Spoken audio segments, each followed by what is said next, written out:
Je suis Sandrine Viscaino, je suis directrice administrative et financière à l'hôtel Lancaster depuis 10 ans maintenant. Nous étions à la recherche d'un chargé de ressources humaines en CDI.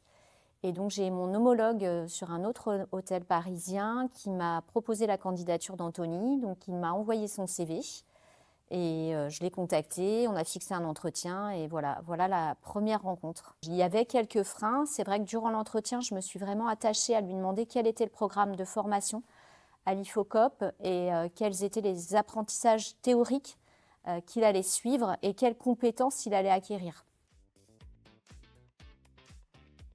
Quand on a mis en application, par exemple, l'administration du personnel, l'intégration d'un salarié, j'ai bien senti qu'il avait des acquis, des bases solides de droit et surtout des réflexes d'aller consulter Légifrance, d'aller consulter le Code du travail pour aller chercher l'information. Donc ça, pour moi, c'est primordial. C'est pas d'avoir la connaissance, mais d'aller savoir la chercher et de se poser les questions à chaque fois quand on a un doute, d'aller chercher la formation. Donc, et c'est vrai que les acquis, ce qui est bien dans le parcours IFOCOP, c'est qu'ils sont divers et qu'ils vont toucher donc plusieurs pôles RH, parce qu'il y a une partie droit, il y a une partie administration du personnel, une partie recrutement et une partie aussi développement des compétences en matière de formation professionnelle.